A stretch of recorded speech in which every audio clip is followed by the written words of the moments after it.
Hello everyone, good morning to all of you. Dear students, I myself Prakash Chandra Dhavas, Assistant Professor in Chemistry, presently deputed at Government Girls College, Shahpura.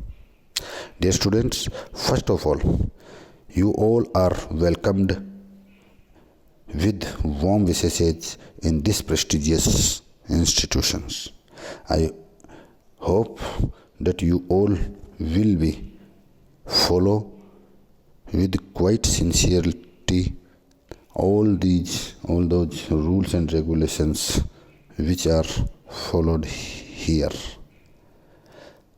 Regarding to our chemistry subject, let me tell you that कि BSc first year की जो final examination होंगी उनमें 150 marks chemistry से related papers के होंगे।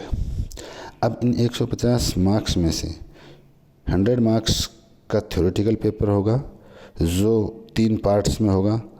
एक paper physical chemistry का, एक इनऑर्गेनिक केमिस्ट्री का और एक पेपर ऑर्गेनिक केमिस्ट्री का होगा। इनऑर्गेनिक और ऑर्गेनिक केमिस्ट्री से रिलेटेड थ्योरी के पेपर 33 मार्क्स के होंगे। फिजिकल केमिस्ट्री से रिलेटेड पेपर जो थ्योरी का होगा आप लोगों का वो 34 मार्क्स का होगा।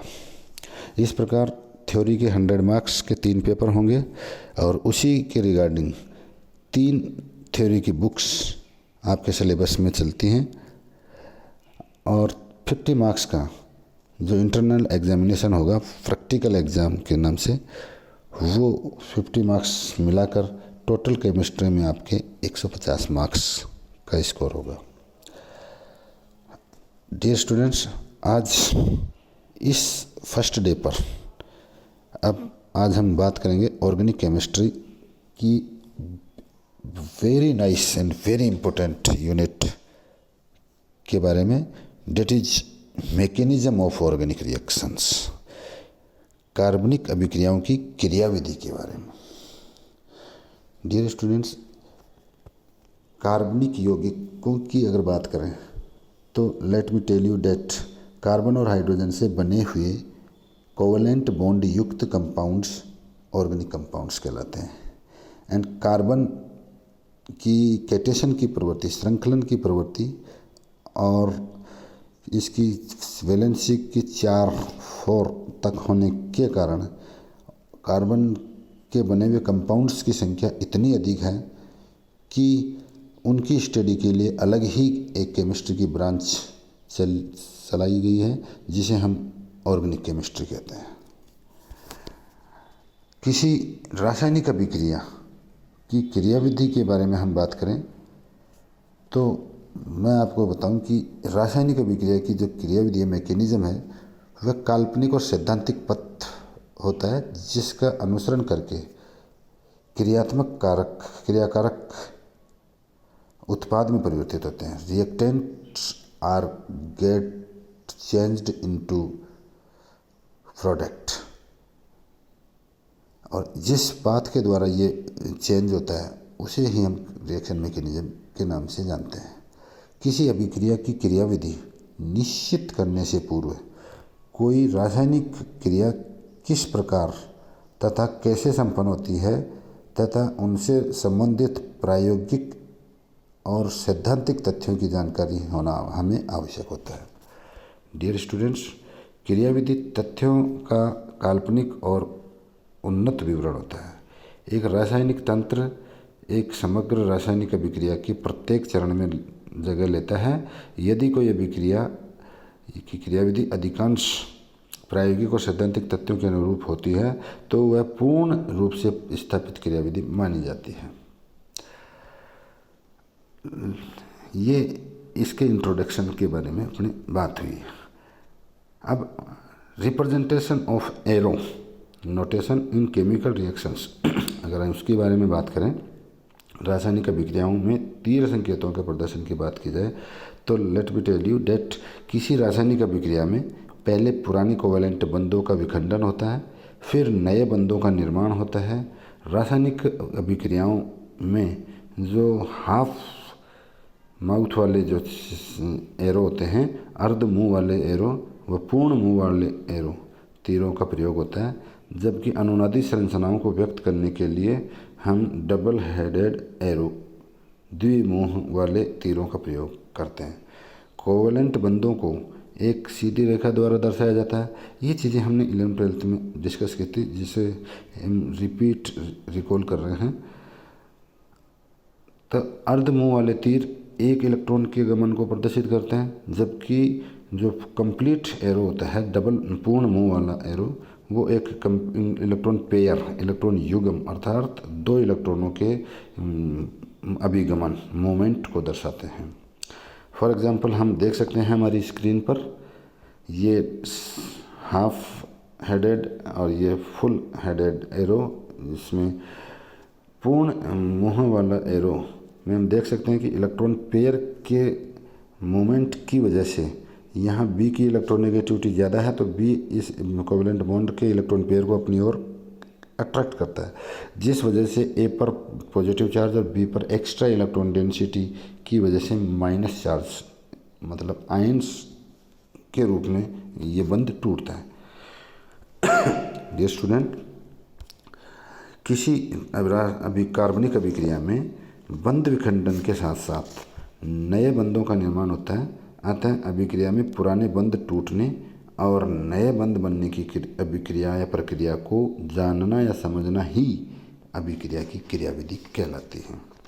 किस प्रकार नए बंध बनते हैं, किस प्रकार पुराने बंध टूटते हैं, इसके बारे में स्टडी करना, इसके बारे में जानना ही रिएक्शन मैकेनिज्म कहलाती है। अभिक्रिया में पुराने अणुओं के परमाणु तथा समूहों में बदलाव के कारण नए तथा भिन्न अणु बनते हैं। यह क्रिया विभिन्न पदों में पूर्ण होती है।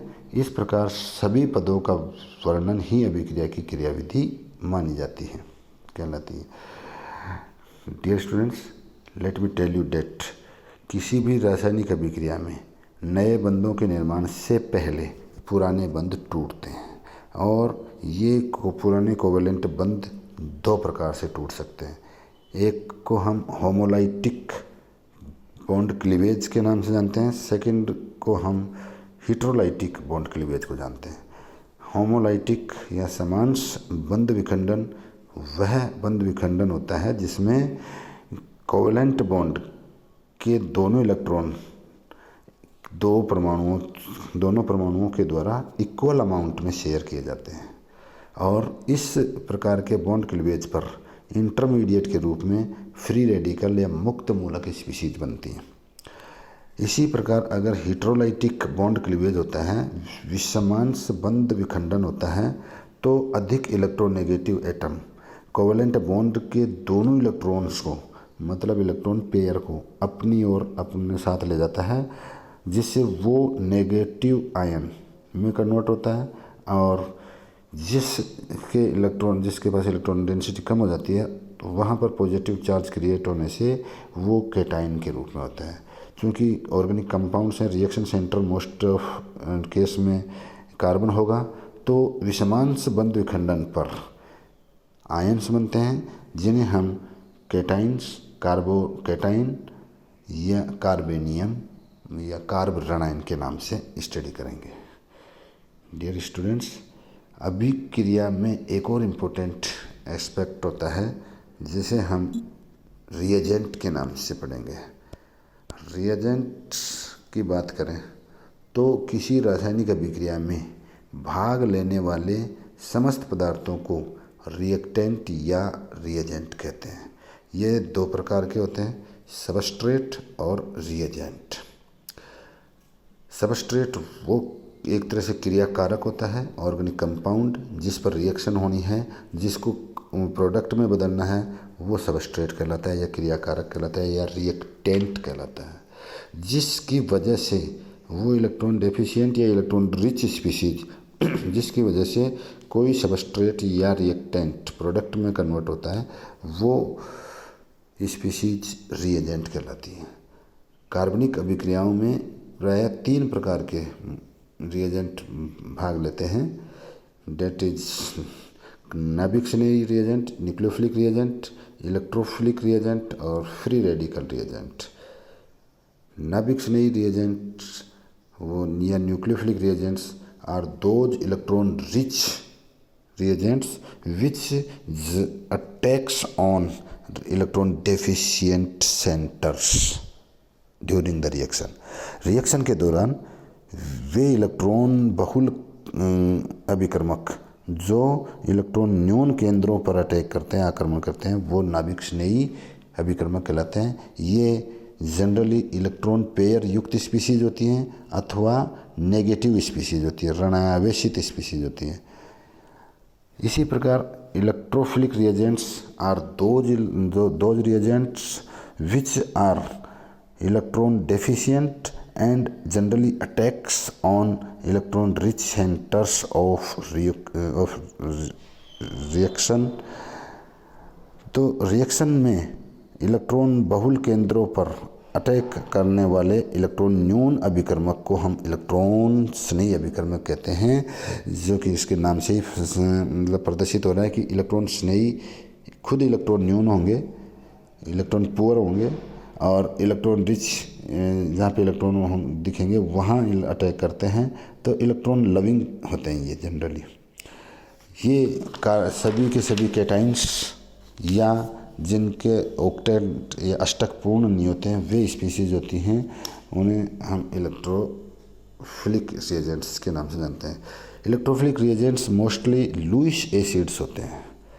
इसी प्रकार न्यूक्लियोफिलिक जो रिएजेंट्स होते हैं वो लुईस बेसेज होते हैं। डियर स्टूडेंट्स, मुक्त मूलक या फ्री रेडिकल की बात करें तो let me tell you that ऐसे अभिकर्मक जो रासायनिक रूप से सहसंयोजक बंध बनाने के लिए अपने एकल इलेक्ट्रॉन प्रदान करते हैं, वे मुक्त मूलक कहलाते हैं। अनपेयर्ड इलेक्ट्रॉन युक्त स्पीसीज को हम फ्री रेडिकल या मुक्त मूलक रिएजेंट कहते हैं। ये उदासीन स्वभाव के होते हैं, for example S dot, Cl dot etcetera. Dear students, peroxide या यूवी लाइट की प्रेजेंस में होने वाली मोस्ट ऑफ रिएक्शंस में ये फ्री रेडिकल रिएजेंट्स इंटरमीडिएट के रूप में बनते हैं, जिसके बारे में डिटेल स्टडी हम नेक्स्ट वीडियो में करेंगे। I hope that you enjoyed the video and आज से ही, अभी से ही स्टार्ट कीजिए, अपनी पढ़ाई के प्रति कॉन्शियस रहिए। जितना ज़्यादा सिंसियर और सीरियस रहोगे उतना ही लाइफ में सक्सेसफुल रहोगे। इस विचार के साथ आज के लिए इतना ही। Good bye.